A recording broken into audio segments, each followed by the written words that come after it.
उसके अंदर ये पूछा था और मैंने सॉल्यूशन भी करवाया था, अगर आपको याद हो।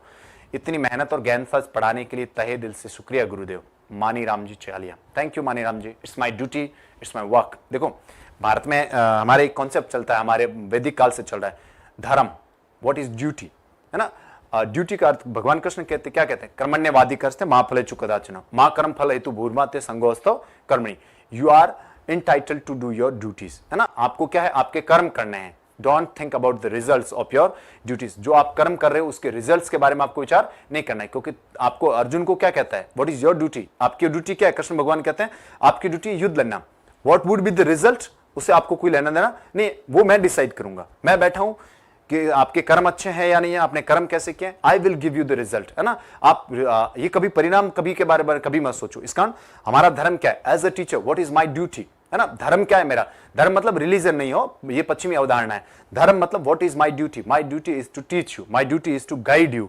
आपकी ड्यूटी क्या है, what is your duty as a student, आपकी ड्यूटी है आपको पढ़ना है, अनुशासन से पढ़ना है, जो पढ़ाया जा रहा है बताया जा रहा है उसको सरेंडर के साथ में। सरेंडर मतलब आप एक एक्सेप्टेंस होनी चाहिए आपके अंदर, ऐसे नहीं ये तो हमें आता है वो आता है, ऐसे कभी भी आप कभी क्या नहीं कर पाओगे, आगे नहीं बढ़ पाओगे। क्यों नहीं बढ़ पाओगे, क्योंकि आप जानते हो कि भाई ये पढ़ा रहा है इसकी जगह मैं होता। आप हो सकते हो, क्यों हो सकते हो, जब आप जिस दिन योग्य हो जाओगे तो आप आ जाओगे। इसलिए कभी भी किसी भी व्यक्ति कोई भी आपसे बड़ा है, आपको चार आकर से करें, उसको सरेंडर के साथ क्या करना चाहिए, सीखनी चाहिए। Number one, do your duty. Do your duty का मतलब क्या होता है, आप किस चीज के लिए बने हो, what is your duty. As a student आपका काम है सही समय पर उठो, सही सिलेबस पढ़ो, सही चीजें निकालो और आराम से पढ़ाई करो, दिस इज योर ड्यूटी। वो भगवान कृष्ण कह के गए, मेरी ड्यूटी क्या है, मैं निष्पक्ष तरीके से कर्म करूं, जो मुझे पढ़ाना चाहिए उसको निष्पक्ष तरीके से, बिना किसी सोच के कि कितने लोग देख रहे हैं, मुझे इसका आर्थिक लाभ होगा कि नहीं होगा, है ना, मैं बाकी टीचर्स की तरफ फेमस होऊंगा कि नहीं होऊंगा, वो बगैर सोचे आई डू माई ड्यूटी, है ना। इसलिए वो मेरा कर्तव्य है। इसलिए मैं तो भगवत गीता को बहुत मानता हूं, आप भी मानिए, है ना।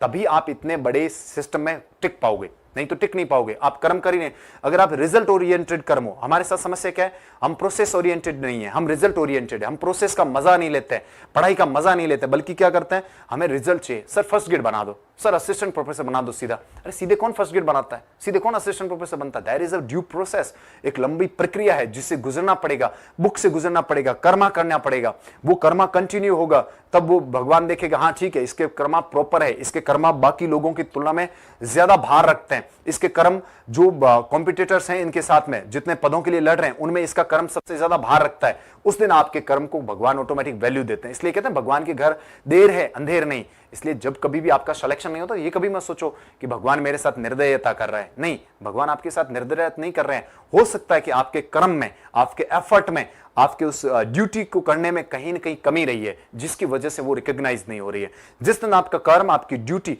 उस लेवल की हो जाएगी, उस दिन कृष्ण भगवान हो या कोई भी भगवान हो, आपको आपका ड्यू, आपका ऋण, जो आपकी मेहनत का फल है, वो उनको देना पड़ेगा। इसलिए इस चीज का ध्यान रखो कि आप किस माइंडसेट के साथ पढ़ते हो। उतना ही जल्दी अच्छा माइंडसेट, पॉजिटिव माइंडसेट, कर्मा वाला माइंडसेट के साथ पढ़ोगे, you will be successful very soon. आप बहुत जल्द क्या प्राप्त कर सकते हो, सफलता प्राप्त कर सकते हो। नहीं तो भाई ये जो सोशल मीडिया की दुनिया है उसमें फंसे रहो, है ना, तारीफें करते रहो किसी की, ये टीचर हमारा भगवान है या वो है।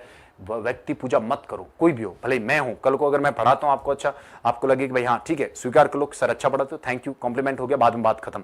डू योर कर्मा, आप अपनी एक हस्ती बनाइए, मेक योर ऑन इमेज, अपना खुद का एक हस्ती बना के, इमेज बना के अच्छे कर्म कीजिए। भगवान कृष्ण आपका कभी भी आपका जो ऋण है वो बाकी नहीं रखेंगे, जरूर आपको देंगे। चलिए आगे बढ़